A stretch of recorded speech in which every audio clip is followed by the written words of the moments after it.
이 시간은 함께 하나님 말씀 읽는 시간입니다. 요한복음 15장 13절부터 15절까지 말씀입니다. 요한복음 15장 13절부터 15절까지 말씀입니다. 우리 모두 한 목소리로 읽겠습니다. 다 같이 읽습니다. 사람이 친구를 위하여 자기 목숨을 버리면 이보다 더 큰 사랑이 없나니 너희는 내가 명하는 대로 행하면 곧 나의 친구라. 이제부터는 너희를 종이라 하지 아니하리니 종은 주인이 하는 것을 알지 못함이라. 너희를 친구라 하였노니 내가 내 아버지께 들은 것을 다 너희에게 알게 하였음이라. 아멘. 오늘은 제 친구를 소개합니다. 저와 함께 매주 한 주간의 삶을 나누고 기뻐하고 즐거워하는 제 친구입니다. 그 친구가 좋아하는 노래가 있는데 오늘 아침에 차량 운전을 하면서 그 친구가 불러준 노래가 생각이 났습니다. 제 친구의 이름은 이태희입니다. 앞으로 모시겠습니다.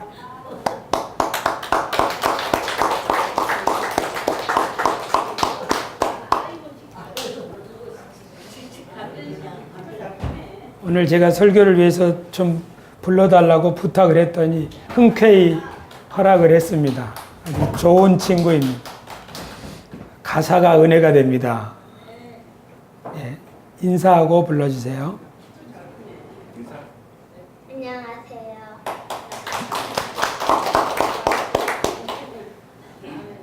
세모 네모 동그라미입니다. 네모 동그라미 여자 맞아 동글동글 모습이 달라도 그래도 내 친구 성격이 달라도 그래도 내 친구 예수님의 사랑으로 안아줘요.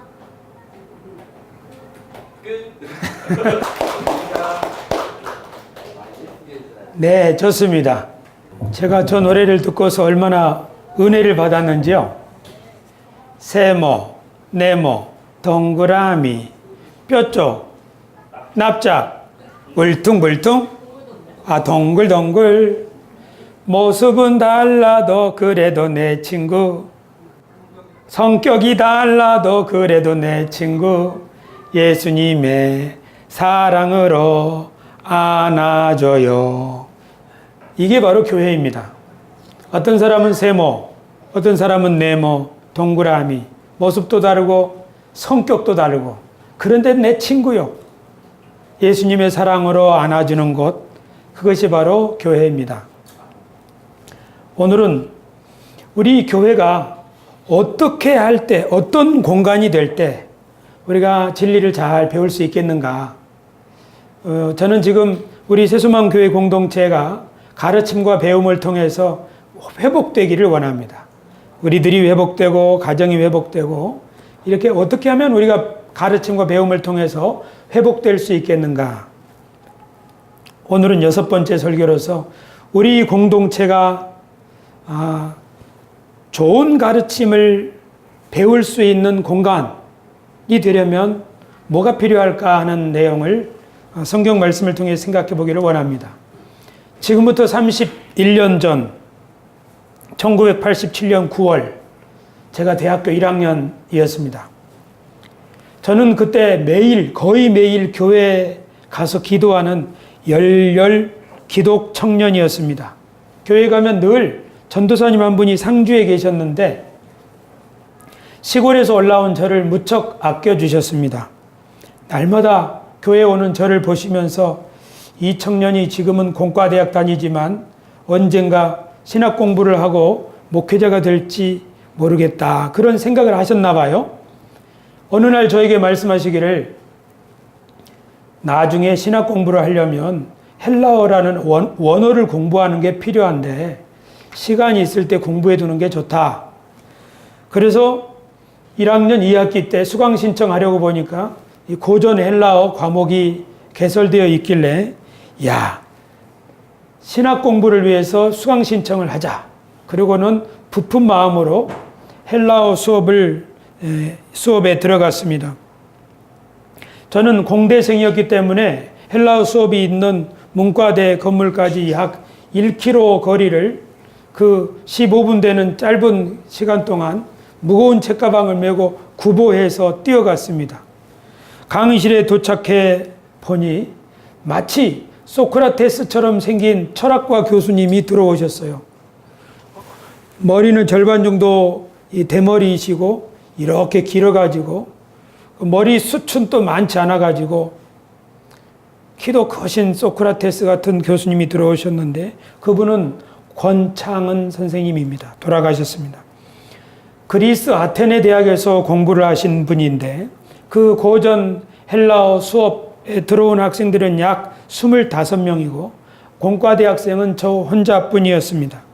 하버드 대학에서 출판한 그리스어 입문서를 사서 공부를 시작을 했는데 온통 영어로 기록되어 있어서 설명은 짧고요.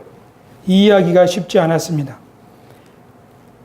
그 2학기 가을이 다 가고 겨울이 되도록 헬라어 문법을 저는 이해하지 못하고 있었습니다. 더욱이 수업이 힘들었던 이유는 이분이 그 아테네 대학에서 공부를 하시는 바람에 모든 문법 용어를 현대 히라보 발음으로 가르치는 것입니다. 교재에는 분명히 영어로 되어 있는데 이분이 문법을 설명하시는 용어는 헬라어로 하시는 거예요. 그러니까 까리스 포메니, 파라타티코스 이런 말을 쓰는 거예요. 교재에는 나중에 보니까 영어로 imperfect라고 하는 문법 용어가 있는데 그러니까 저한테는 거의 주문처럼 들렸어요. 학기가 다 끝났는데 헬라어의 가장 기본적인 것도 이해를 못하고 마쳤습니다. 그리고 나서 무려 7년이 지났습니다. 저는 중간에 휴학을 하고 군대를 다녀오고 이렇게 해서 7년 만에 복학을 해서 다시 수강신 하려고 보니 또 이제는 중급 헬라어반이 있는 거예요. 그래서 나는 어차피 신학 공부를 해야 된다 해서 다시 한번 헬라어에 도전했습니다. 수강 신청하고 방에 들어가 보니 딱 3사람의 학생이 와 있었습니다. 그 중에 한 사람은 정식 수강 신청을 하지도 않은 청강생입니다. 좋은 대학은 돈의 원리로 학교를 운영하지 않고 중요한 과목을 끝까지 보존하는 대학이라고 저는 생각하는데 그 대학은 그랬어요. 3명이 있으면 폐강할 법도 한데 폐강하지 않고 그 과목을 가르치셨습니다. 딱 3사람이 교수님 앞에 앉아서 공부를 하니 어떻게 해요?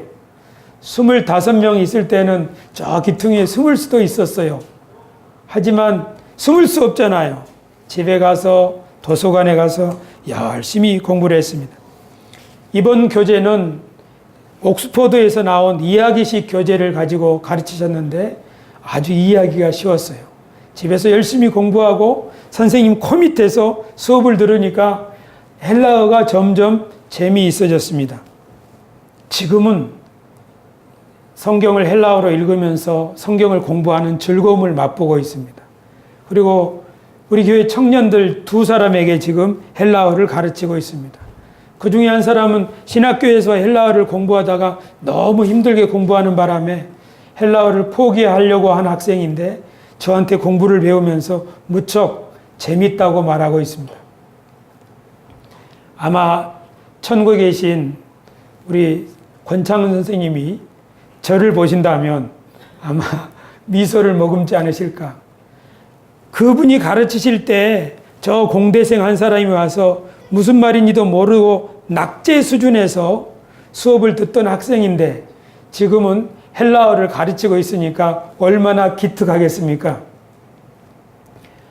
25명이 배울 때는 잘 몰랐던 것을 3사람과 함께 그 3사람 소수 정예로 배울 때는 공부를 하기가 훨씬 수월했고 더 새로운 마음으로 공부에 임할 수 있었습니다. 저한테 배운 사람들도 아마 충분히 다른 사람을 가르칠 수 있을 것입니다. 가르침이 효과적으로 이루어지려면 이렇게 소수 정예에게 집중하는 것이 굉장히 중요합니다. 예수님도 사람들을 많이 가르치셨지만, 많은 군중 앞에서도 말씀을 가르치시고 하셨지만, 정말 중요한 것을 가르치실 때는 제자들을 따로 불러서 그들에게 가르치셨고, 그들에게 자신의 모든 것을 내보여 주셨습니다. 그리고 그들의 질문하는 것을 들으면서 그들을 한 단계 더 업그레이드 시켜주셨습니다. 예수님은 12명의 제자를 부르실 뿐 아니라 그 중에 특별히 더 충성된 세 사람, 베드로, 야고보, 요한은 불러서 예수님이 야이로라고 하는 사람의 딸을 살리러 가실 때 그 자리에 함께 어떻게 하는지를 보여주셨습니다. 예수님이 겟세마네 동산에서 정말 간절히 기도해야 될 위기 가운데 있을 때 이 세 사람에게 기도 부탁을 했습니다. 예수님은 산에, 변화산이라고 하는 산에 올라가서 하나님의 영광을 받고 하나님의 특별한 계시의 음성을 듣는 그 놀라운 상황을 보여주시기 위하여 이 세 사람의 제자를 데리고 가셨습니다. 이렇게 보면 예수님이 어떤 자신의 뒤를 이어서 그 일을 감당할 만한 탁월한, 또는 모든 것을 맡길 만한 사람 12, 그리고 그 중에 3사람, 그들에게 집중하셨다는 것을 알 수 있습니다. 마가복음 4장에 씨 뿌리는 비유가 나오는데요. 씨 뿌리는 비유에 대한 배경을 4장 10절에서 이렇게 설명합니다. 우리 다 같이 한번 읽어보실까요? 시작. 예수께서 홀로 계실 때에 함께 한 사람들이 12 제자와 더불어 그 비유들에 대하여 물으니. 그렇죠. 예수님이 혼자 계실 때 제자들이 다가와서 아까 낮에 설교하신 것, 그게 무슨 뜻인지 좀 가르쳐 주십시오. 그렇게 추가적인 설명을 부탁하는 거죠. 그 4장 33, 34절에도 말씀이 있습니다. 예수께서 이러한 많은 비유로 그들이 알아들을 수 있는 대로 말씀을 가르치시되 비유가 아니면 말씀하지 아니하시고 다만 혼자 계실 때에 그 제자들에게 모든 것을 해석하시더라. 할렐루야. 오늘날에는 사람들이 이런 생각하는 사람들이 많습니다. 사람이 많이 모여야 은혜가 임한다. 많이 모이는 교회에 다니는 사람이 그 교회에 대한 자부심을 가지는 경우가 많습니다. 하지만 예수님께서는 군중들에게 비유로 가르치신 다음에 그 정확한 의미를 소수 정예에게 설명하셨다는 것을 생각해 본다면, 많은 사람들이 모인 데서 뭔가 예배를 드리고 배웠다는 사실만으로 자기가 훌륭한 그리스도인이 될 수 있다고 생각하는 것은 한번 생각해 볼 필요가 있습니다. 제가 겨우 25명의 수업에 그 강의실에 앉아 있을 때와 3명의 학생으로 참여할 때는 전혀 마음가짐이 달랐고 효과도 달랐던 것을 생각해 볼 때 우리는 이해할 수 있습니다. 우리 새소망 교회가 그냥 사람들이 모이는 교회가 아니라 새 시대를 위한 하나님의 구루터기 교회가 되기를 원한다면 새 시대를 위한 희망을 줄 수 있는 한 사람 한 사람들이 필요한 것 아니겠습니까? 그렇다면 우리들은 정말 훌륭한 그리스도인을, 이렇게 그리스도인이 양성될 수 있도록 잘 준비된 훈련, 그런 좋은 가르침이 있는 공동체가 필요하다. 저는 그렇게 확신합니다. 원래 교육이라는 것이 그런 식으로 이루어지는 거죠. 어떤 장인에게 그 문화생, 도제가 있어서 함께 기거하면서 모든 것을 배우지 않습니까? 가정교육도 마찬가지죠. 가정교육도 저 같은 경우 자녀가 넷이지만 4명 불러 앉아놓고 모든 교육을 할 수는 없습니다. 각자를 만날 때 새로운 이야기들을 해줄 수 있는 거죠. 가정교육도 맨투맨으로 친밀한 가운데서 이루어지는 것이 필요합니다. 교회 교육도 마찬가지입니다. 이처럼 교회가 예수 그리스도를 본받아서 충성된 일꾼들을 양성하려면 이렇게 이 소수의 사람들에게 집중할 수 있는 이런 리더들이 많이 필요하고 그런 공간이 필요하다고 하는 것을 알 수 있습니다. 바울 사도께서도 디모데에게 이렇게 권면합니다. 디모데후서 2장 1절 2절 말씀입니다. 우리 같이 스크린을 보고 한번 읽어보겠습니다. 시작. 내 아들아, 그러므로 너는 그리스도 예수 안에 있는 은혜 가운데서 강하고 또 내가 많은 증인 앞에서 내게 들은 바를 충성된 사람들에게 부탁하라. 그들이 또 다른 사람들을 가르칠 수 있으리라. 아멘. 무슨 말입니까? 내 자신이 은혜 가운데서 강한 사람이 되어라. 그 다음에는 많은 사람들 가운데서 내게 들은 이야기, 그 이야기를 누구를 가르치냐 하면 충성된 사람을 가르쳐라. 그러면 그 사람이 또 다른 사람을 가르칠 수 있으리라. 아마 그 사람도 또 다른 충성된 사람을 가르칠 수 있다는 말일 것입니다. 그러므로 지도자는 모름지기 자신이 갈고 닦은 그것을 충성된 사람을 발견해서 그에게 전수를 해줄 수 있는 사람입니다. 그 사람을 만나서 자기가 가진 모든 것을, 자신의 비밀, 자신의 모든 노하우를 다 쏟아서 보여주고 심어주는 것, 그것이 훌륭한 지도자입니다. 그러므로 훌륭한 그리스도인이 되려고 하는 사람은 군중 속에 숨으려 하지 말고 나를 개인적으로 사랑해주고 나를 훌륭한 그리스도인으로 세워줄 수 있는 사람이 누구인가? 그 사람을 찾아서 한 수 가르쳐 주십시오. 그럼 배우고자 하는 열린 마음이 필요한 것입니다. 그때 훌륭한 지도자와 훌륭한 제자, 예수님과 제자들 사이에서, 바울과 디모데 사이에서, 그리고 디모데와 또 다른 충성된 사람 사이에서 이렇게 해서 우리들까지 그리스도의 복음이 전수되고 전달되어 왔습니다. 그러므로 우리가 이 시대의 풍조, 사람들이 따라하는 것처럼 큰 교회, 많은 사람들이 모인 교회가 좋은 교회라고 하는 세상의 통념에만 속지 말고 내가 나를 가르쳐 줄 만한 충성된 훌륭한 지도자가 있는가? 그뿐 아니라 내 주변에 지금 나에게서 뭔가를 배우고자 하는 충성된 사람이 있는가? 그런 것을 생각해 볼 수 있는 사람이라야 예수 그리스도의 바른 제자라고 말할 수 있습니다. 우리말에 천리길도 한 걸음부터라는 말이 있습니다.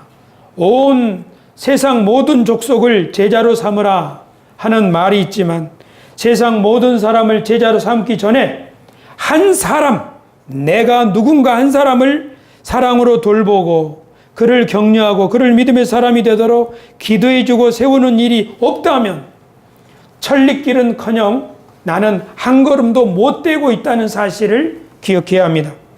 유대인들의 탈무드에 한 사람을 구하는 것은 세상을 구하는 것이다. Save a life, save a whole world라는 말이 있습니다. 이 말은 성경을 묵상하고 토론하기를 좋아하는 유대인들의 그들의 지혜를 적은 탈무드 산헤드린 37장에 적혀 있는 말인데 인간은 한 사람으로 지으심을 받았다는 이런 사실이 우리에게 가르쳐주는 바는 한 사람의 목숨을 해치는 사람에게 성경은 전 세계를 해치는 죄가 있다고 정죄한다. 그리고 누구든지 한 사람을 보존하는 사람에게 성경은 온 세상을 보존한 공로가 있다고 말씀한다. 유대인들이 창세기 하나님이 아담 한 사람을 지으신 그 이야기를 묵상하면서 내린 묵상집입니다. 우리 이치훈 집사님이 날마다 신약 성서를 묵상하면서 그 묵상 소감을 나누지 않습니까? 그리고 오늘 찬양할 때도 마태복음 24장을 나누지 않습니까? 유대인들은 이것을 혼자만 하지 않고 서로 토론도 하면서 그 토론의 결과로 얻게 된 지혜를 적은 글이 바로 탈무드인데 그 랍비들이 기록한 이 탈무드 속에 무슨 말을 하고 있는 겁니까? 하나님이 한 사람을 지으셨다고 하는 이 사실은 만약에 그 한 사람을 해친다면 세계 전체 사람을 해치는 것하고 똑같다 라고 성경이 말하는 것이다. 만약에 한 사람을 살려준다면 결국 전 세상 사람을 구한 사람이나 다름없다. 이것은 유명한 영화 쉰들러 리스트에도 나오는 대목입니다. 성경이 소개하는 하나님은 우리들 생각과는 달리 사람들은 많은 사람이 중요하다 이렇게 말하지만 하나님은 한 사람이 중요하다. 한 사람을 통하여 세계 전체가 만들어진다 하는 하나님의 관점을 우리에게 소개하고 있는지도 모릅니다. 그러므로 우리가 속히 부하려고 하지 말고 한 푼부터 소중하게 관리하는 것이 중요하듯이 한 사람의 가치와 한 사람에 집중하는 것이 얼마나 중요한지 우리 스스로 깨닫는 것이 성경적인 가치관이 아니겠는가, 저는 그런 생각이 있습니다. 교우 여러분, 예수님은 그렇게 소수 정예 12명의 그리고 3명의 그 사람들을 가르치시면서 예수님은 어떻게 그들을 가르쳤는지 우리 오늘 성경 말씀을 통해서 생각해 보겠습니다. 예수님은 제자들을 만나서 이렇게 말씀하셨습니다. 사람이 친구를 위하여 자기 목숨을 버리면 이보다 더 큰 사랑이 없나니 너희는 내가 명하는 대로 행하면 곧 나의 친구라. 이제부터는 너희를 종이라 하지 아니하리니 종은 주인이 하는 것을 알지 못함이라. 너희를 친구라 하였노니 내가 내 아버지께 들은 것을 다 너희에게 알게 하였음이니라. 예수님이 어떻게 가르치셨나요? 제자들을 친구로 대하셨습니다. 여기서 말하는 친구라는 것은 사람이 친구를 위하여 자기 목숨을 버리면 이것보다 큰 사랑은 없다라는 차원에서 친구입니다. 그냥 같이 이야기하고 또 좋은 데 놀러 가고 하는 그런 친구가 아니라 내 가장 소중한 것을 능히 바칠 수 있는 그런 친구라는 말입니다. 또한 친구는 자기의 모든 비밀을 공유하는 것이죠. 예수님이 말씀하신 제자들을 가르치신 방법은 너희는 내 친구다. 종이라고 하지 않겠다. 종에게는 시시콜콜한 거 다 설명하지 않고 가서 이거 사와라. 명령만 한다는 거죠. 그래서 종은 때때로 주인의 속사정을 잘 모를 수도 있습니다. 종이 만약에 주인의 속사정을 너무 잘 알아버린다면 위험한 일이 생길 수도 있습니다. 그러나 친구에게는 내가 내 아버지께 들은 것을 다 너희에게 알게 하였음이니라. 이렇게 예수님은 제자들을 친구처럼 대하고 가르치셨습니다. 이것은 어쩌면 예수님은 제자들에게 자기의 생명까지 바치고 아니 자신들을 대신하여 온 세상을 복음화할 굉장히 중요한 사람으로 여겼기 때문에 그렇게 대하셨다는 것을 알 수 있습니다. 그러므로 우리가 소그룹이든지 사람들을 대할 때 아랫사람으로 또는 단지 학생으로 대할 것이 아니라 친구로서 대할 때 그 사이에서 바른 가르침이 생겨난다는 사실을 알 수 있습니다. 우리나라 문화에는 장유유서라는 말이 있죠. 나이 든 어르신과 어린 사람 사이에는 순서가 있다. 찬물도 우아래가 있다. 이런 말이 있죠. 서양에서는 어떤 말이 있나요? Lady first. 서양 사람들은 여성 먼저, 약한 사람 먼저. 이건 서양에서 온 문화입니다. 그러나 우리나라에는 장유유서의 문화가 있어서 나이 든 사람 앞에서 젊은 사람이 자기의 생각을 기탄 없이 얘기하면 버릇없다는 말을 들을 수도 있습니다. 옛날에 가르침, 그러니까 훈장님이 일방적으로 모은 교리를 가르칠 때 가만히 공손하게 듣고 배우던 시절의 교육이라면 그런 가르침이 통용될 수 있겠지만 오늘날의 가르침은 그런 식으로는 제대로 이루어질 수 없습니다. 오늘날은 서로 생각하고 토론하고 질의하고 하면서 함께 배워 나아가는 것이 중요한 시절이 되었습니다. 그래서 우리가 선배, 후배 따지고 나이가 많은 사람, 적은 사람 따지면서 선배는 5월 의식을 갖고 내가 선배인데, 내가 어른인데 하는 생각으로 내가 잘못 말하면 사람들한테 무시당할 수도 있어. 또는 저 어린 사람이 나한테 무슨 말버릇이지? 그런 생각을 가지고 있다면 여기서는 가르침과 배움의 역사가 일어나지 않습니다. 나이 어린 사람도 마찬가지입니다. 선배니까, 어르니까 무조건 모든 가르침을 맹종하고 따라야겠다 하는 생각을 가지고 있어서는 가르침이 제대로 이루어지지 않습니다. 그렇기 때문에 여기서는 나이 든 사람이 먼저 다가가야 합니다. 제가 신학대학원 다니던 시절, 그러니까 1997년도에 신학대학원에 들어갔는데 거기에는 머리가 하얗게 새신 노 교수님이 계셨습니다. 이분은 헬라어, 라틴어, 히브리어는 물론이거니와 수메르어, 아카드어 등 근동의 고전어에 아주 능통하신 우리나라의 손꼽히는 전문가이십니다. 그분이 강의를 할 때는 우리가 은혜를 받습니다.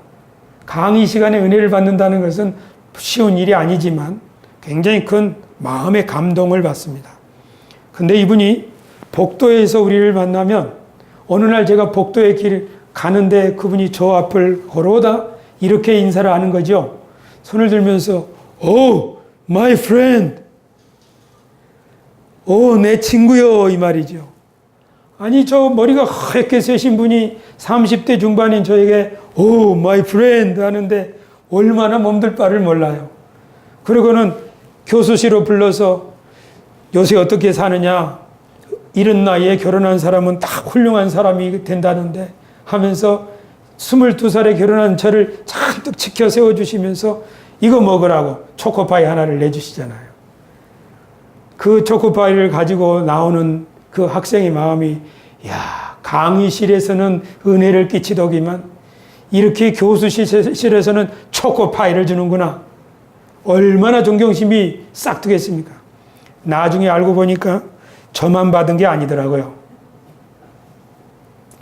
여러 사람들이 그 초코파이를 받았다고 그래요. 제가 대학 신대원 졸업 논문을 쓸 때 이분의 가르침에 너무 깊이 감명을 받아서 이분의 가르침을 이어가야겠다. 그러나 이어갈 수준은 못 되고 하니 이분의 가르침을 잘 그 논문에 소개하는 형식으로 논문을 썼습니다. 노 교수, 지금은 천국에 계십니다. 그분이 친구로 불러준 거예요. 마음은 어떤지 몰라요. 하지만 배고픈 신학생한테 Oh my friend 하면서 초코파이를 하나 내주고 강의실에서는 자기의 모든 것을 쏟아서 우리들에게 감동을 줄 때 여기에서 단지 학문적 훌륭함 때문만이 아니라 그분을 본받고 싶다고 하는 간절한 마음이 제 마음에 샘솟는 거죠. 예수님도 아마 그렇게 제자들을 가르치셨는 것 같습니다. 그런데 예수님의 가르침 중에는 어떤 제자들이 이해하기 어려운 것들도 있었습니다. 제가 꼭 헬라어를 공부하고 싶었지만 처음에는 낙제생이었던 것처럼 말입니다. 그래서 어떤 제자들은 예수님의 가르침이 너무 낯설어서 예수님을 떠나가기도 했습니다. 이것은 자기가 가지고 있는 생각의 틀이 자기 스승의 가르침을 용납할 수 없을 때 나타나는 현상입니다. 제자가 자기가 가지고 있는 틀을 버리지 않으면 새로운 것을 배울 수가 없는 거지요. 그래서 쉽게 포기하거나 그 공부의 자리를 떠나가 버리기도 하게 되는 겁니다. 옛날에 중세시대 때 수도원이 있었는데 수도원에서 예수 그리스도의 제자로 배우기를 원하는 사람, 수도사들이 있습니다. 그 수도사들은 세 가지 서약을 합니다. 나는 재물로 치부하지 않겠습니다. 가난, 청빈입니다. 두 번째, 나는 세속에 물들지 않겠습니다. 순결. 그리고 세 번째는 나는 나를 지도하시는 분에게 전적으로 순종하겠습니다 하는 순종입니다. 가난, 청빈, 순결, 순종의 서원입니다. 그런데 이분들이 하나 더 추가로 하는 서약이 있습니다. 그것은 내가 이 배움의 기간이 끝나기까지 절대로 여기를 떠나지 않겠습니다. 이 자리를 정해놓고 머물겠습니다. 정주서원입니다. 토마스 머튼 수도사가 정주 소원에 관하여 이런 묵상을 남겼습니다. 정주 소원을 함으로써 수사는 완전한 수도원을 찾아 떠돌아다니는 헛된 희망을 포기하게 된다. 이는 믿음의 진정한 행위를 뜻한다.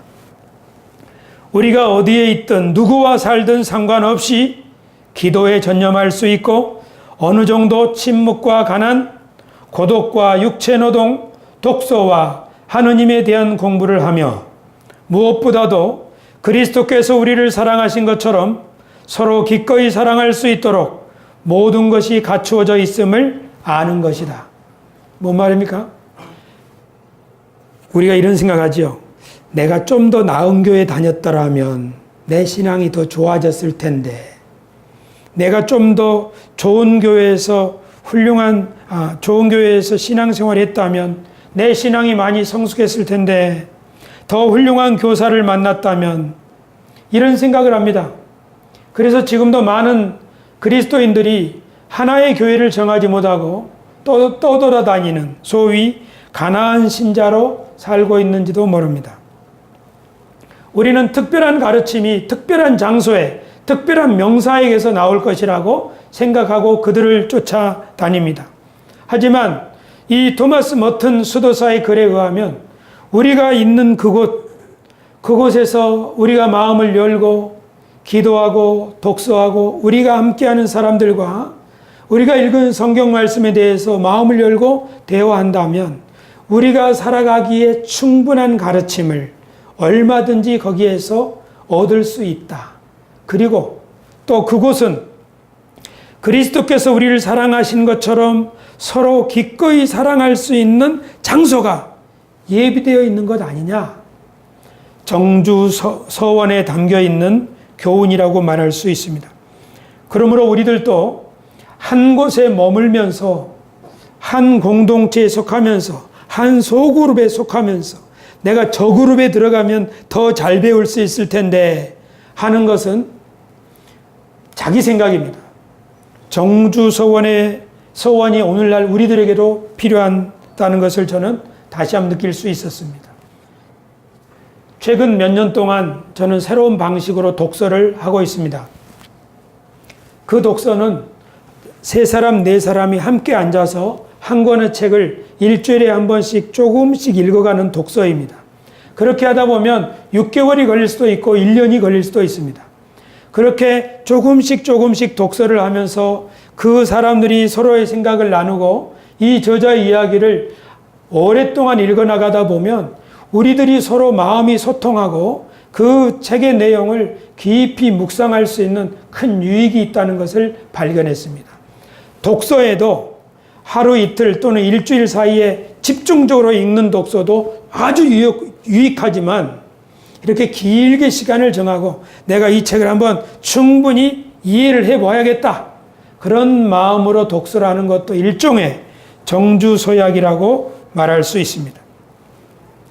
이렇게 우리들이 모여서 소그룹을 진행할 때 소그룹을 진행하면서 서로의 생각을 나누고 함께 성숙하려고 할 때 제일 방해가 되는 것이 있습니다. 그것이 뭐겠습니까? 그 중에 이끄는 사람이든지 어느 사람이 대화를 독점하는 겁니다. 대화를 독점하는 이유는 자기가 그 모든 사람들보다 더 잘 알고 있다고 생각하기 때문이고 다른 사람이 알고 있는 것보다 더 정확한 지식을 자기가 알고 있다고 생각하기 때문에 대화를 독점하기가 쉽습니다. 하지만 퀘이커 교도들의 관습을 한번 생각해 봅시다. 퀘이커 교도들은 이런 관습이 있습니다. 결혼을 앞둔 예비 부부가 있는데 퀘이커 교도들은 이렇게 결혼을 앞두고 있는 두 커플이나 아니면 어떤 문제를 안고 있는 사람을 상담을 해줄 때 대6명 상담가를 모셔놓고 그 상담을 받기를 원하는 커플이나 그 사람한테 자신의 처해 있는 상황이나 문제를 종이에 쭉 적게 한다는 거죠. 그리고 그것을 그 상담해주는 사람들한테 나눠줍니다. 그러면 그 사람들이 그것을 쭉 읽어보고 상담을 하러 오는 거죠.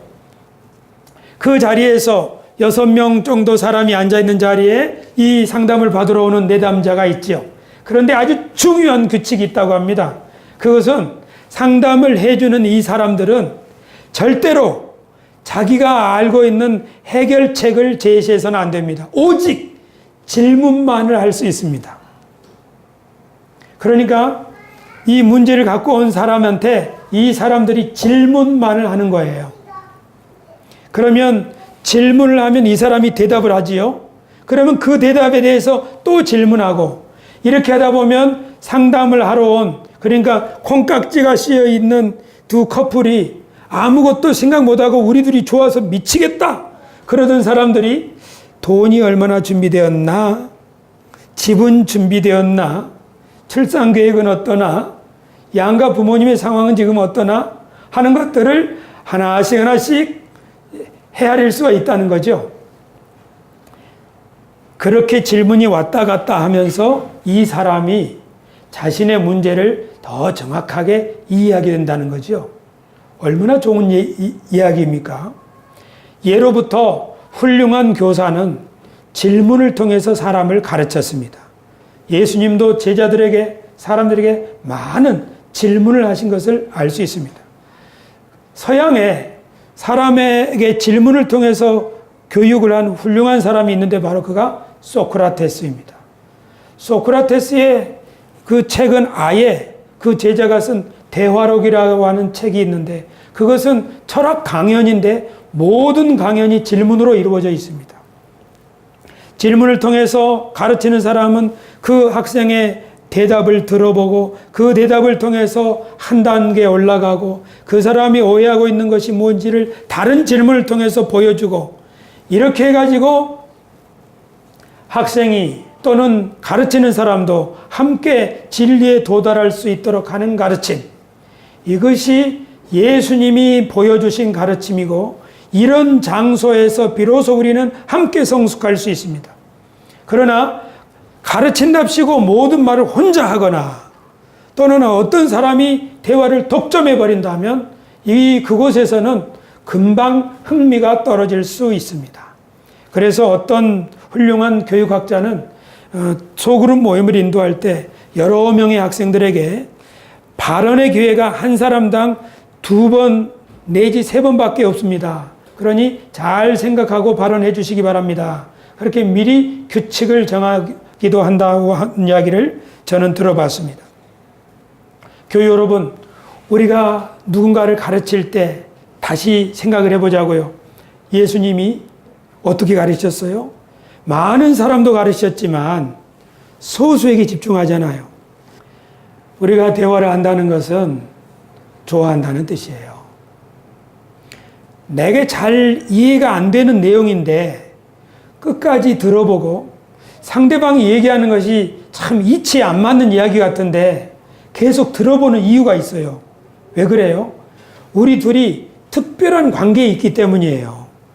그래서 부모가 자녀에게 귀를 기울이는 거죠. 부부 사이에도 그런 거죠. 이렇게 대화가 필요합니다. 이런 대화를 통해서 우리는 성숙할 수 있습니다. 교육을 다시 한번 생각해 봅시다.